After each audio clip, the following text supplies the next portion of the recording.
Bueno, siempre me estoy preguntando dónde está el sentido de todo.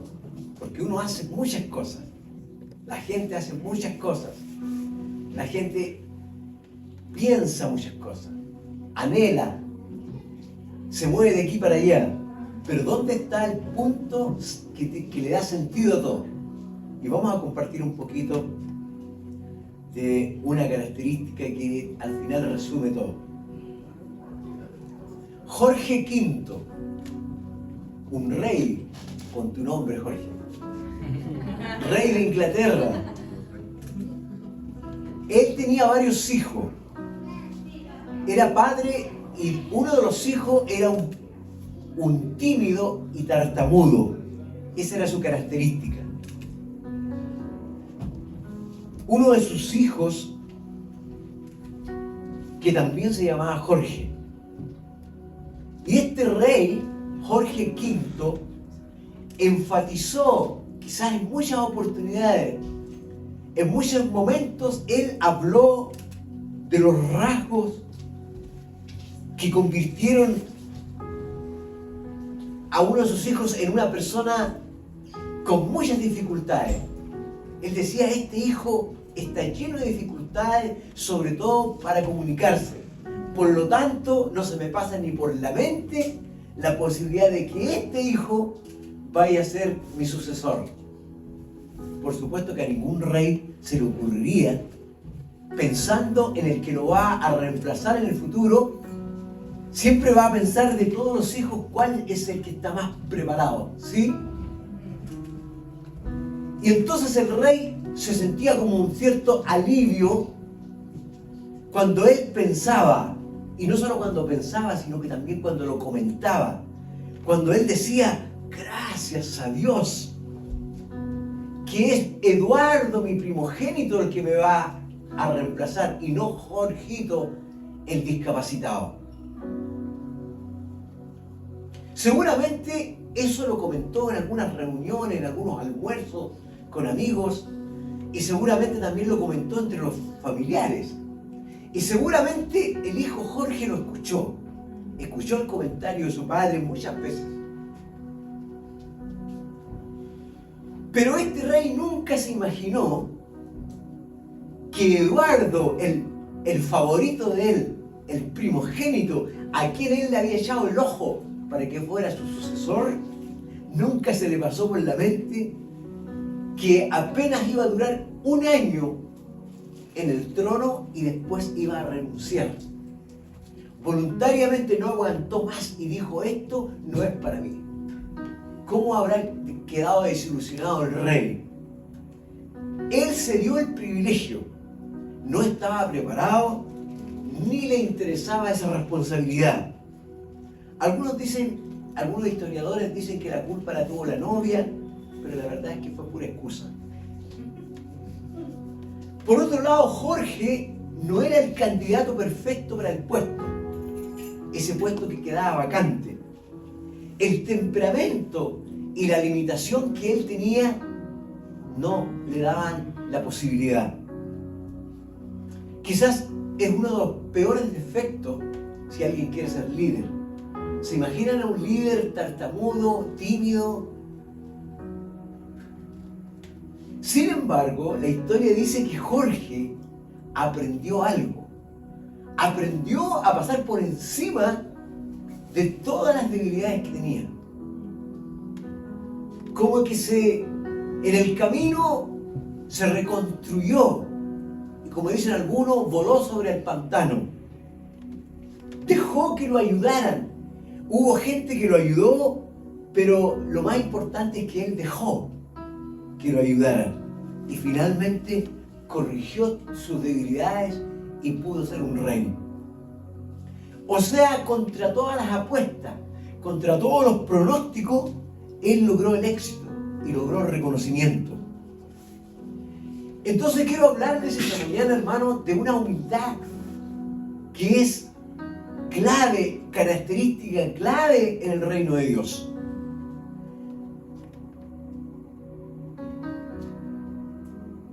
Esta cualidad mucha gente la ha pasado por alto y mucha gente dice, ¿de qué se trata? Siempre en la palabra de Dios y siempre en el camino y en la historia del cristiano, este ingrediente pasa a ser siempre la diferencia. Jesucristo siempre habló abiertamente a todos los que lo escuchaban de un punto, el punto de abrir el corazón, el punto que tiene que ver con confesar quién soy. Este es un punto determinante en las vidas de las personas. La actitud sin arrogancia finalmente es el ideal para ser formado. Si yo quiero ser formado, si yo quiero lograr crecimiento, si yo quiero lograr finalmente desarrollarme, tengo que tener en cuenta esto. Disponer mi corazón para acercarme. Muchas veces, hermanos, piensen conmigo, ¿cuál es el problema? ¿Cuál es el problema que encontramos cuando hablamos con personas? Cuando hablamos con gente que nosotros nos gustaría que se acercaran a Dios, que conocieran al Señor que conocemos. Entonces nosotros sacamos ciertas conclusiones. ¿Qué es lo que pensamos? Ah, es que este no entiende. Ah, es que le falta conocimiento.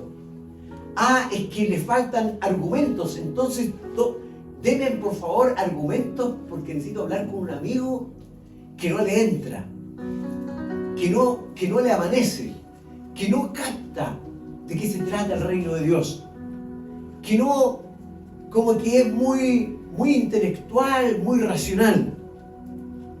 Y siempre pensamos que todo el problema radica en el conocimiento, en los argumentos. Pero ¿saben qué? No está ahí. No pasa por ahí. No pasa porque nosotros le entreguemos más información. Pasa finalmente por el reconocimiento, no por el conocimiento. Al final todo se resume a que cuando la persona reconoce que tiene una necesidad, en ese momento está listo para conocer a Dios. Antes no. Mientras una persona no se da cuenta que está mal, que va torcido, que su camino no tiene un final, un destino finalmente que le va a dar vida, sino que le va a dar muerte, mientras no pase eso, no ocurre el verdadero cambio. Si nosotros volvemos ahora al reino de Dios, si nosotros volvemos aquí a nosotros comúnmente y constantemente estamos escuchando una de las frases que el Señor Jesucristo lanzó. Y Él dijo, la oración del justo, ¿qué hace? Puede mucho. Por favor, fíjense en esa frase. Por favor, pongamos atención. Jesús dijo, la oración del justo puede mucho. Y muchas veces no puede nada. Y muchas veces uno dice, ¿qué pasó? ¿Qué pasó con mi oración? Siempre nos preguntan las personas y a veces tu hermano te pregunta a ti, tu hermano que está aquí. Nos falta el que viene con la pregunta del millón. ¿Y tú cuánto oras? ¿Cuánto tiempo oras? ¿1 hora? ¿5 horas? Pero la clave nunca ha sido la cantidad. La clave siempre ha sido el tipo de oración que yo tengo. ¿Qué tipo de oración tengo? ¿Qué calidad? El tiempo nunca ha sido determinante. Lo que sí determina todo es cómo yo voy a orar, con qué fe voy, con qué actitud, con qué espíritu. Por otro lado, muchos de nosotros hemos querido de repente tener nuestros personajes favoritos. Si a ti te preguntan cuál es tu personaje favorito de la Biblia, hay gente que dice, yo me quedo con José, yo con Daniel, y empiezan a pensar en personajes que fueron tan importantes. Pero nos falta el que dice, no, yo quiero ser como Elías. manso profeta. Elías, dice el relato histórico de la Biblia, que hizo la apuesta más osada que alguien puede hacer. Desafió a 450 profetas de Baal y les dijo: pongan aquí ustedes un animal encima de un altar y yo también voy a poner el mío. Y el Dios que responda con fuego y consuma el animal, ese es el Dios verdadero. Hagamos la apuesta. Ellos creían en Baal, ese era su Dios. Elías creía en Jehová de los ejércitos. Y dijo: ustedes primeros, por favor. Y entonces comenzaron, él era uno y los otros eran 450. Se supone que si son más, tenían más poder. Empezaron a gritar, empezaron a clamar, empezaron a desesperarse y empezaron a pasar los minutos, las horas y nada ocurría. Se empezaron a cortar el cuerpo. En una de esas, si ve la sangre, ahí se despierta. Y no pasó nada. Cuando le toca el turno a Elías, dice la Biblia que Elías, antes de pedir nada, dice: pero antes necesito que ustedes mojen este altar. Échenle mucha agua y hagan una zanja alrededor, y la zanja también llénenla de agua.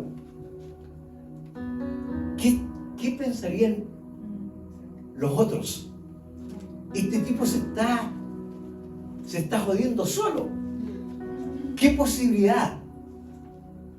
Si a nosotros no nos respondió, a este menos, porque en nuestro sacrificio no tenía agua. Este lo mojó completo. Y entonces Elías levanta la voz y dice: Dios, demuestra quién es el Dios verdadero. Y el milagro fue impactante. Elías experimentó uno de los milagros más extraordinarios en ese tiempo. Y entonces hay gente que dice: yo quiero ser como él. ¿Cómo me gustaría tener esa capacidad, esa arrogancia, esa arrojo mejor, esa audacia, esa valentía? Pero ¿qué dice la Biblia? Vamos a ver. Vamos a ver, no don Francisco, sino aquí la palabra. Santiago, ¿sí? Vean por favor conmigo. Santiago 5. ¿Qué dice? ¿Alguien lo encontró? 5:18. ¿Lo tienen? Ya. Miren, aquí está. 17. Elías era un hombre sujeto a pasiones semejantes a las nuestras, y oró fervientemente para que no lloviese, y no llovió sobre la tierra por 3 años y 6 meses. Y otra vez oró, y el cielo dio lluvia, y la tierra produjo su fruto. Este Elías, un hombre que muchos quisieran ser como él, era con pasiones y luchas y problemas y tentaciones igual que las tuyas y que las mías. ¿Cuáles son tus tentaciones? ¿Cuáles son tus luchas? ¿Cuáles son tus debilidades? Este día las tenía todas, las mismas. Y si alguien quiere ser como Elías, Elías era igualito que nosotros. Igual que nosotros. Y aunque experimentó ese tremendo triunfo, días después de ese episodio, salió corriendo y huyendo porque una mujer andaba buscando para matarlo. Cuando él supo la noticia de que lo andaban buscando, lo primero que hizo fue ir a esconderse lo más lejos posible. Sin embargo, con esas pasiones irregulares y extremas que tenía, igual que las nuestras, sin embargo, aunque sintió miedo, igual que nosotros, a él nunca el miedo le impidió orar. Nunca. nunca le impidió acercarse a Dios. Hermanos, cuando uno va a orar, uno no tiene que ver lo bueno que uno es, porque ahí uno se tranca, porque ahí uno se bloquea, porque ahí uno se desanima y te dice, ¿para qué sigo orando? Porque se empieza a mirar a sí mismo, empieza a mirar sus fallas, sus errores, sus fracasos, su estado de ánimo y dice, no tiene sentido. Pero nunca tengo que mirar quién soy cuando quiero empezar a buscar de Dios. Lo que tengo que hacer es mirar a Jesús, el único que me da el acceso, el único que me da la libertad, la entrada al trono de la gracia. En el sistema religioso, que es súper fuerte, que ha imperado por siglos en el mundo, en ese sistema religioso es imposible pensar en recibir bendición en medio de mi debilidad. La religión me dice, jamás tú vas a ser bendecido porque tú eres muy débil y tienes muchos defectos. Porque eso lo que hace es motivarnos a confiar en nuestras propias fuerzas. Pero nuestras propias fuerzas, hermano, jamás se comparan con las de Dios. Cuando uno está en eso, cae en un círculo vicioso, un círculo de dudas y de desesperaciones. Pero lo que uno tiene que reconocer, humildemente, reconocer que somos débiles, que somos personas muchas veces alejados de Dios y simplemente tenemos que demostrar nuestra fe. Es por la fe en alguien que hizo algo que nadie más puede hacer. Y ahí es donde muchos topan, ahí es donde muchos fracasan y ahí es donde muchos tropiezan. Que es por la fe. Que no es por mis obras, que es por la fe en alguien que pagó una deuda tan cara que nadie podía pagarla. Por lo tanto, nunca tenemos que orar de acuerdo a nuestra conciencia. La conciencia a uno lo paraliza, hermano. Uno tiene que orar basado en el amor de Dios. Simplemente basado en el amor de Dios. ¿Cómo oró el publicano cuando fue al templo? Y al lado de él iba el otro, el religioso, que el religioso se puso a orar. Gracias, Señor, porque no soy como esos publicanos. Gracias porque yo soy el que siempre vengo al templo y vengo a ofrendar y vengo a cantar y no soy como esos publicanos que están perdidos en sus pecados. Y al lado del publicano decía, ten misericordia de mí, oh Dios, que soy pecador. La pregunta es, ¿acaso mi pecado es más poderoso que la gracia de Dios? En la serie de Los Reyes que se está dando en esta productora brasileña que ha puesto muchas series, y una de las series que estoy viendo actualmente es la serie Reyes. Hay un personaje aquí que cuando la veas te vas a impresionar. Abda, o algo así como Abda. Este Abda tiene toda una historia y lo ponen aquí para dejar una tremenda enseñanza en la serie. Llega a Israel como espía de los enemigos de Israel, pero tiene una historia. Cuando niño fue abusado y maltratado como niño. Sufrió todos los horrores del maltrato. Después se convirtió en un servidor de Aserat, la diosa de la fecundidad, la diosa de la prostitución. Y se enredó en todo ese mundo oscuro de la prostitución y del engaño y de las mentiras. Después, como espía, después cuando una de sus amigas muere, él se harta de todo y entonces dice, algo me falta, y se empieza de alguna forma a acercar a Dios.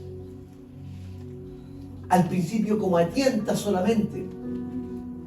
Y uno de sus primeros actos que hace es proteger los papiros que a él mismo le habían mandado a destruir todos los papiros, todas las escrituras que había dejado Salomón, que había dejado David. Y en todo eso él los esconde, pero los comienza a leer y se encuentra con el Salmo 51, el Salmo de David. Y eso lo impresiona tanto. Y se siente indigno por todo lo que ha hecho en su vida. Y después se enamora de una mujer, pero no puede corresponder al amor de esa mujer porque está enfermo de una enfermedad venérea, contraída en toda su vida, en todas sus andanzas. Y cuando está en ese estado a punto de morir, dice: Dios mío, no te pido nada, solamente hazme descansar. Quiero morir tranquilo, en paz, porque ya había conocido el amor de Dios. Pero en ese momento se le aparece un ángel y el ángel le habla y le dice: ¿acaso tú te crees más poderoso que Dios?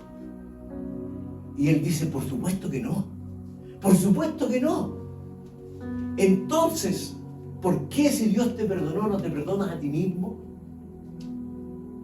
Y ahí él entiende, y entonces el ángel le dice: ahora vas a despertar y ahora vas a disfrutar, y lo sana y queda sano. Algo pasa en ese hombre, que ese hombre tuvo en un instante el punto crucial del arrepentimiento, el punto crucial de la humildad, del reconocimiento de que estaba mal. No se trata de un pecador que está ocultándolo todo.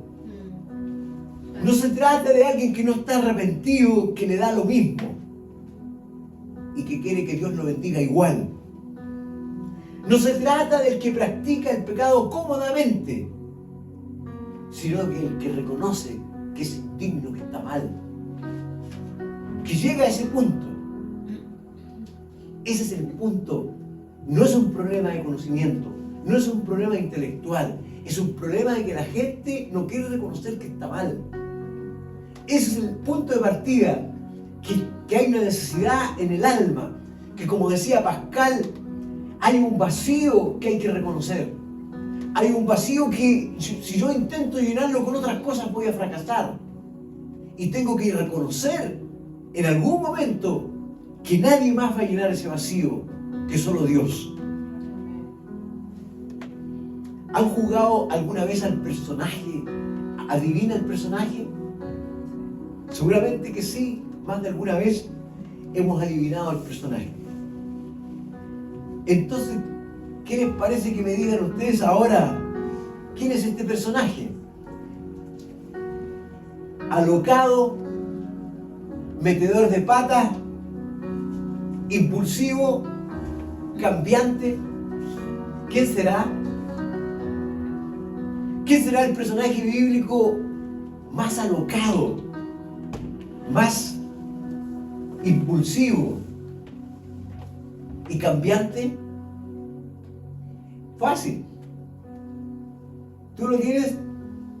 Pedro. Así de simple.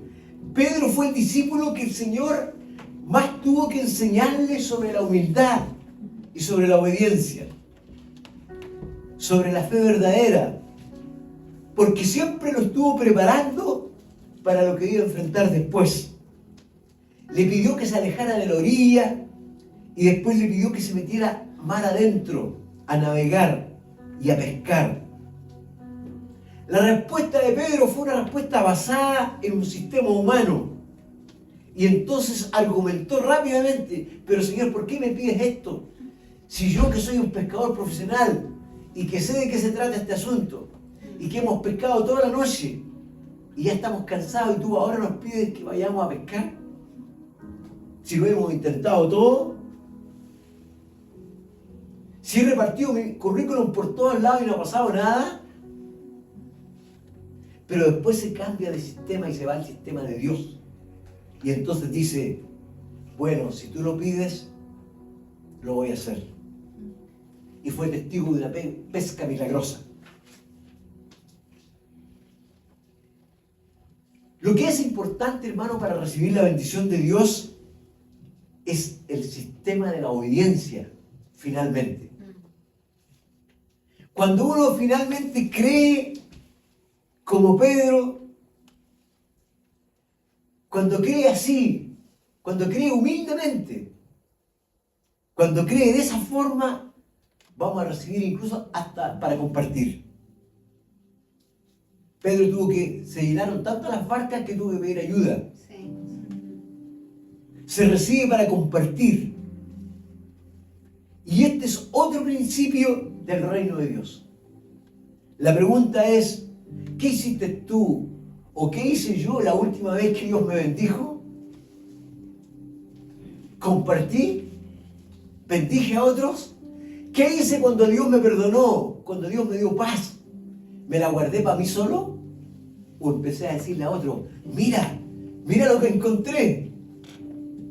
Como la mujer samaritana que cuando el Señor la perdonó en el pozo, fue corriendo a contarle a todos, mira, encontré a alguien que me dijo toda la verdad y parece que es profeta.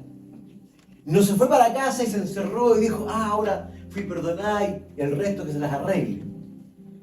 ¿Qué hace un cristiano cuando es liberado de sus heridas, sanado, perdonado, levantado de un pozo oscuro?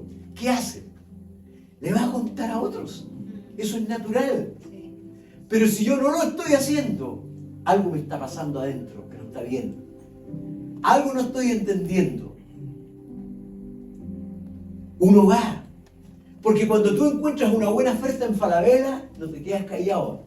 Le vas a contar a tu papá, a tu hijo, a tu hermano, esta es la oferta, apúrate. Es solo por 3 días. Sí, así lo hacemos. Pero el alma, hermano, está en juego. La salvación de las personas está en juego y queda poco tiempo. Y la gente cree que queda mucho tiempo. La gente cree que este mundo va a ser para siempre.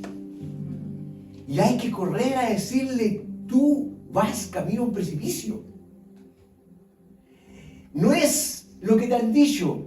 No es lo que has escuchado toda la vida, que comamos y bebamos, que vamos a morir y hasta ahí se termina todo. No es así. Hay que ir y decirle a la gente, tú necesitas un cambio, tú necesitas una realidad distinta. Yo encontré algo que no tenía antes, tú también lo puedes tener. Pedro se sintió, después del milagro, se sintió indigno. Y claro, en la naturaleza nuestra somos así. Ya vimos que eso no era determinante en el sistema de Dios. Porque Dios sabe, no tienes que ir a contarle. Dios sabe antes que nadie que somos imperfectos y aún así desea bendecirnos. Pero no significa que podemos dedicarnos, que podemos hacernos peritos en pecados y luego orar para recibir algo de Dios. Porque en el reino de Dios, el esfuerzo por vivir según sus principios es determinante.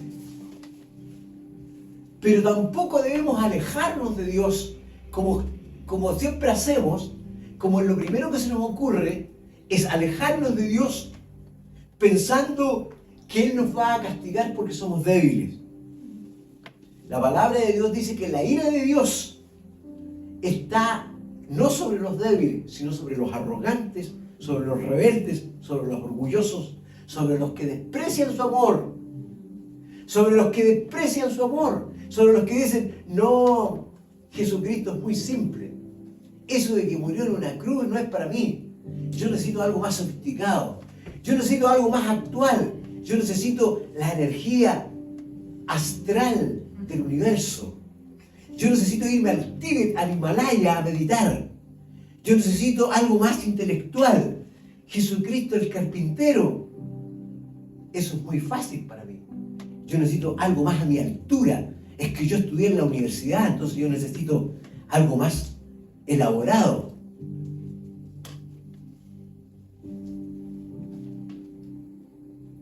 Acércate a Dios reconociendo que eres una persona con debilidades.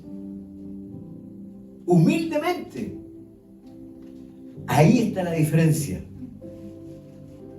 En otra ocasión, el loco de Pedro se le ocurre retar a Jesús y le dice: pide que yo vaya sobre el agua, déjame caminar sobre el agua como tú.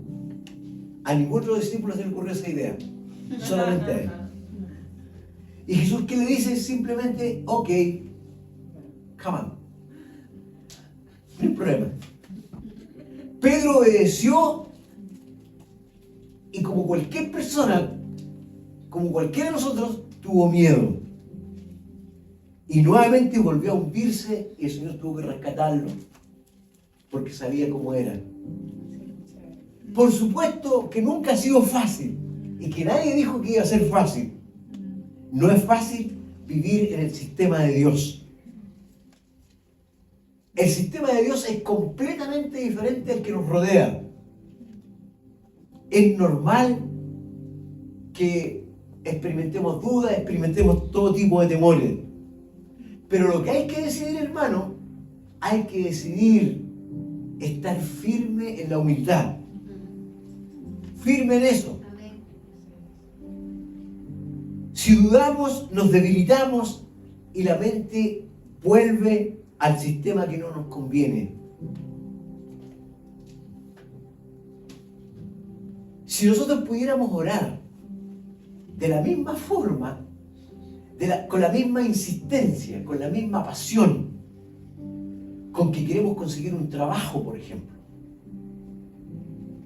con la misma fuerza con que pedimos una hora médica, por favor, necesito una hora médica urgente, y empezamos a llamar a medio mundo: este doctor está ocupado, voy donde el otro, voy hasta que la encuentro, porque mi hijo necesita urgente ser atendido.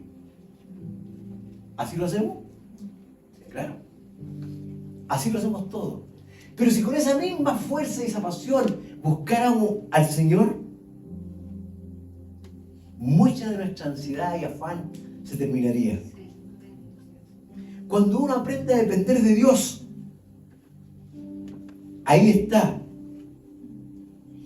Cuando nosotros nos convencemos de eso, para dejar de pensar en hacer las cosas a nuestra manera, con nuestros argumentos, cuando nosotros ya dejamos de pensar en el malabar, en la triquiñuela, en la movida, en la factura falsa, en la boleta falsa, en querer mentir para poder ganar más. Hermano, el punto de la humildad es clave. Eso es lo que hace que una persona se acerque a Dios definitivamente. Los reyes de Israel en muchas ocasiones pasaron por lo mismo. Miren, usted puede encontrar, cuando usted se pone a leer, se va a encontrar con que hubo muchas oportunidades en que estaban a punto, pero a punto de ser aniquilados. Habían unos ejércitos que los doblaban en número. Y cuando ya estaban a punto de enfrentarse, ellos sabían que iban a perder. Y los del otro lado sabían que iban a ganar. Y estaban listos, aquí los tenemos, los comemos vivos. Y ellos sabían, porque tenían mucho más poder de arma, más poder de gente, de ejército. Y en ese punto, dice que los reyes se arrodillaban y clamaban a Dios. Dios, si no nos salvas tú, no nos salva nadie. ¿Y qué ocurría? Dios ponía su mano y en forma extraordinaria, impresionante. Incluso sin que tuvieran que usar las armas, los ejércitos eran derrotados. Los ejércitos enemigos caían muertos, salían arrancando. Y después ellos disfrutaban de un botín y de una victoria. Cuando volvían al campamento, horas después, cuando volvían al campamento con el botín y empezaban a celebrar la victoria, cómo Dios los había librado milagrosamente, ¿qué decían? Aquí estamos nosotros los vencedores. ¿Cómo los derrotamos? ¿Cómo los hicimos huir? Una hora después se olvidaban quién los había librado. Y empezaban a emborracharse y empezaban a tratar a todo el mundo con arrogancia, nosotros derrotamos a nuestro enemigo, y había sido Dios, sin que tuvieran que usar ningún arma. La humildad se les iba al suelo. Hermanos, en este camino que estamos, que es un proceso, que es como dice la pastora siempre, una maratón, hasta el último día, hasta cuando el Señor nos lleve y vuelva a establecer su reino definitivamente. Tenemos que permanecer en ese espíritu de humildad para buscar al Señor. Porque en el momento que nos descuidamos, la humildad se nos puede ir al suelo. Y empezamos nuevamente a confiar en nuestras propias fuerzas. Ah, es que yo lo voy a lograr. Es que yo lo voy a conseguir. Es que yo lo hice. Miren lo que he construido. Miren lo que he ganado. Miren lo que he hecho. Ese es el punto de caída. Pero si pretendo buscar al Señor, no va a ser por nada de mi fuerza. Por nada de eso, por ningún argumento mío, ni siquiera por mis debilidades, solamente porque Él tuvo misericordia, porque me ama y porque quiere lo mejor para mí. Hay que confesar. ¿Por qué es tan importante que una persona diga, acepto a Jesús?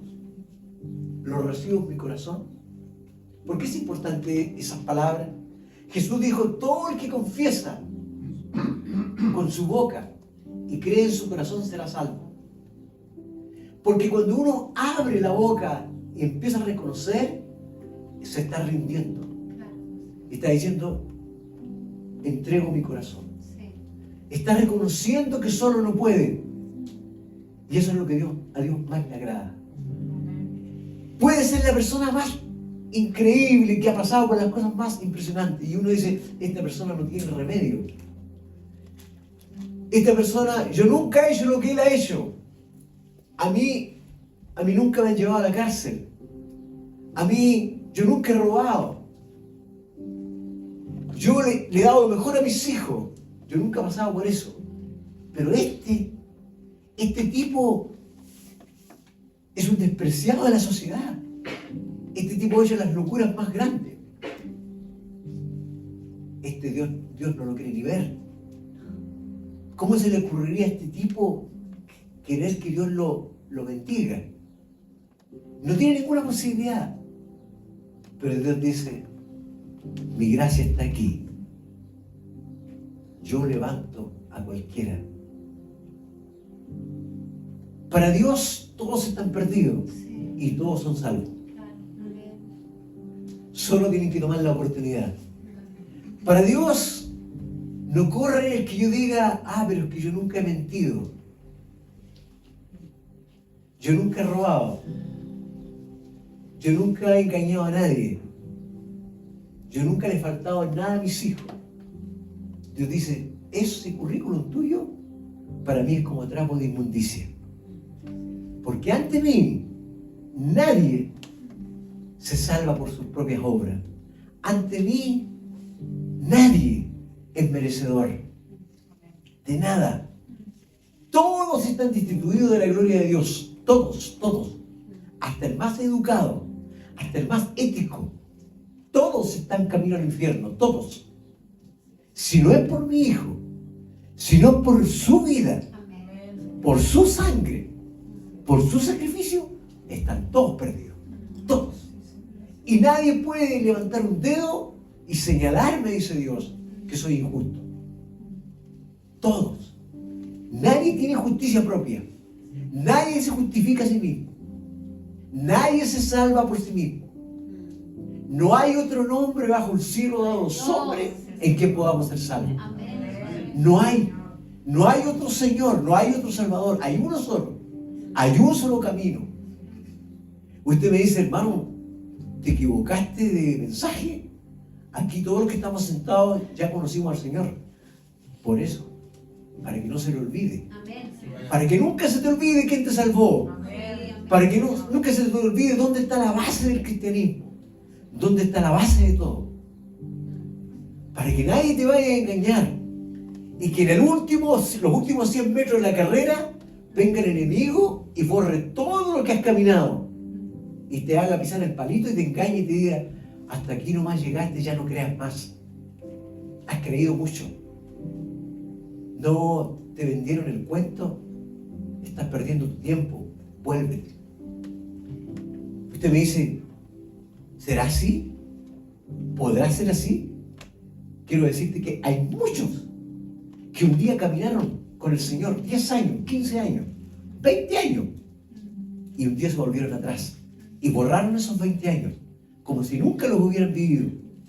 Vieron milagros, conocieron la misericordia de Dios, experimentaron su perdón, experimentaron muchas veces consuelo de Dios, conocieron la palabra, se congregaron y hoy día están peor que antes. Incluso algunos de ellos hoy día reniegan y hoy día se convirtieron en ateos. A cualquiera le puede pasar eso, porque el que camina y persevera hasta el fin, ese será salvo. Amén. Está aquí. Que nunca la humildad se te caiga. Manténla firme. Manténla, confiesa tus pecados al Señor. Y la gracia de Dios siempre está. La gracia de Dios siempre limpia. Siempre te levanta. Pero si eres humilde, si confías en tus fuerzas, no. Si confías en tu capacidad, estamos fritos. No hay posibilidad. Solo la gracia de Dios nos va a mantener hasta el final. Gloria al Señor.